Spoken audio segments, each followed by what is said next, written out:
Hello again. This has become a bit of a habit. It's 2 nights on the bounce now. But I've said this is a match review for Watford. It's not really a match review. There's loads of people do that way better than me. What I'm going to do, I'll say a little bit about the game. But there's also a few bits I picked up on today that I wanted to discuss that are probably a little bit out of the norm, but I thought it was worth chatting about.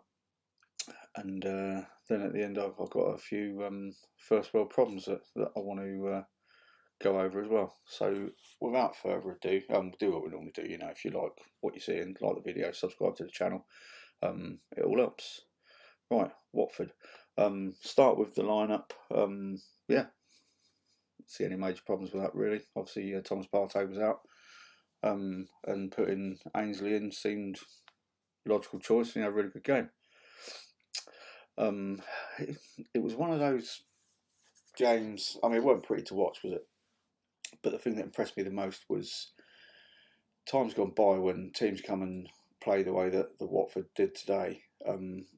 We've crumbled in the past, and the team seems to have a different feel about it, almost like a steal, where the lads were like, "All right, if you want to do that to us, we'll give it back, but we'll still play football better than you as well."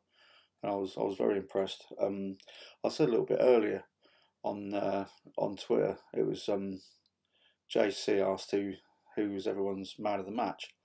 Now I know that Smudger gave it to Ainsley on the telly, which I think's a fair shout. I also think that Gabriel and White played especially well. They looked really solid. Ben was bringing the ball out. The more he did it, and Jack Wilshere said at half time he wanted to see him do it more, and you know him doing that created the chance for Emil to get his third goal in 3 games. So I think both of those two are deserving of mention as well. Personally, I couldn't choose between the 3 of them. One thing I would say, I say it quietly, Ainsley Maitland-Niles is starting to look like a central midfielder. Now, I thought we were quite weak in the summer. I thought at the time we should have got rid of him a couple of years ago when he was saying he wanted to be a central midfielder.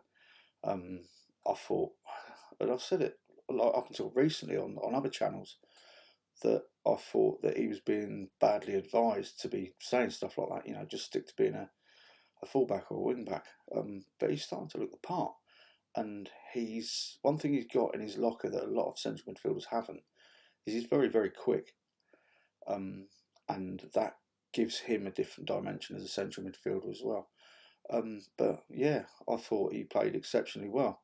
I do think I would personally say I think Gabriel just shaded it, and I will probably say I think it's between him and Aaron Ramsdale for Player of the Month. I think Gabriel just shades it. Aaron's took the headlines, but Gabriel's been solid as hell. You know, for a long time now, and I think him and Ben, that's their 8th consecutive game together, and it shows. They're forming a really solid unit. So yeah, like I say, I'll leave other channels to doing the in-depth match analysis. But like I say, the main thing I was impressed with was the fact that we could have got bullied, and up until quite recently, we probably would have disappeared up our own arses in a game like that, but we didn't, and I was very impressed with that. The one thing that really struck me, and I mean, I think probably just about everyone saw this, was the conversation, if you can call it that, between Claudio Ranieri and Mikel Arteta at the end. Now, I'd love to know what was being said. So with that in mind, I'm going to reenact what I think was said between the 2 of them. And I think it would go something a little bit like this. So Claudio comes over and he's gone, "Yeah, Mikel, bro, what the fuck, man? Why have you not given the ball back? That's what we do. We put the ball out. You're supposed to give it back to us. One of our members down." And presumably, Mikel has turned around and said, "Well, to be fair, mate, Claudio, under normal circumstances, that's exactly what we would have done.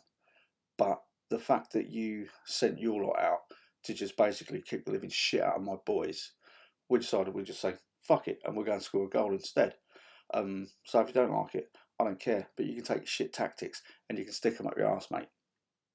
And I'm fairly certain before the game, Claudio Ranieri's pre-match team talk will probably have gone something like, lads, we're at the Emirates, we're playing Arsenal, they're really fucking good, they're on a massive roll at the moment, and I mean funny lads, but you're all a little bit shit, so what we're going to do is we're just going to fucking kick them and see if we can nick a draw or a goal.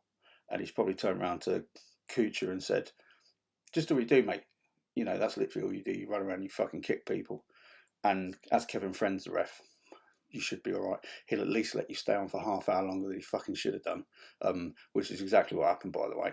And then he's probably turned around to Danny Rose, said, look, mate, you know you're going to be the one that's getting all the shit today.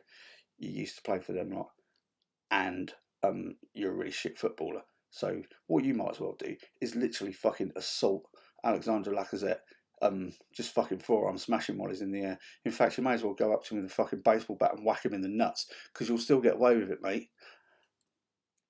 That's how it went down in my mind. I don't know how true this is, but that is what I believe happened. Now, the next person we'll talk about is Auba. Now, he had one of those games where literally everything he touched turned to shit. And I'm not going to call him out because his work rate today, as in the last 4 or 5 games, has been exemplary. He's putting a proper shift in now, whereas this time last year, the geezer didn't look interested, and I was calling him out constantly for that. Because, you know, as I keep saying, that is my one prerequisite. Just look like you care as much as I do. And he does again now. But Pierre-Emerick, if you're listening, you need to know that you cost me 90 quid today. I had a £5 bet, 18 to 1, that we'd win 4-0. Now, hear me out on this one. The first goal got disallowed. If instead of having a really bad touch, you'd have just fucking laced it one first time and it's gone in, then Bukayo Saka wouldn't have been deemed to be offside because he wouldn't have been interfering. Then you missed a penalty. It wasn't a great penalty, mate, was it, to be fair? I think Ben Foster's done well because it was a little bit behind him. But the penalty had a look about it of somebody that hadn't made their mind up. It was like it was half in the corner, half in the middle. And, you know, that's the cardinal sin of taking penalties. You put the ball down, you make your mind up where you're going to put it, and you don't deviate from that. It just seemed a little bit like it was neither here nor there. And obviously you didn't get the chance of the rebound like you did last week? No, the Aston Villa game. And it was literally in the same sort of place. So there's another one. And then towards the end, when you tried literally goal hanging and nicking Odegaard's goal off him, I know you couldn't be sure it was going in, but it was. And if you just fucking left it alone, there's no offside. That's 3 goals there, and our 1-0 would have been a 4-0, and I'd be 90 quid up. So when you see this, mate, get in touch, and we can sort out PayPal, bank transfer, envelope, don't care. But yeah, you know, I'll give you a bit of time. And like I say, I'm not going to go too hard on you because your work rate's really impressed me just lately. So yeah. Moving on, there's like some, I'll call them first world problems, I suppose, that I want to talk about. Our first one's bins and bin liners, you know, like pedestal bins you have in your kitchen. Now, we ran out of bin bags, and the missus had taken daughter number 2 food shopping, and daughter number 2, Naya, she phones me up. She says, what size bin bags do you want? I'm like, I don't know. I said, what are the options? She says, 10 litre or 50 litre. And I was like, I don't know. And daughter number 1, Kinsey, was there, and she was kind of listening to the phone call, and she gave me a lesson about how litres are, you know, a measurement for fluids. I was like, yeah, I know all that. But my problem is I've never to this day have I filled a bin up with water so I can find out how many litres it takes. I'm kind of pleading with the manufacturers of bin bags and bin bag liners. Can you not just start saying, all right, this bin is 2 feet high, so this bag will fit a bin that's 2 feet high? not. It's 50 litres. I don't know what 50 litres is. I'm not going to stand there with a fucking measuring jug for 6 hours filling up a bin just so I can see how many litres it takes. So yeah, you lot really need to take action on that if you can. And the other bit, light bulbs. You probably all know what I'm going to say to this, but can we not just have one standard fitting for fucking light bulb? It's like you've got bayonet, you've got the screw-in ones. The screw-in ones are all different fucking sizes. These bayonets are normally the same, but can we not just stick with one?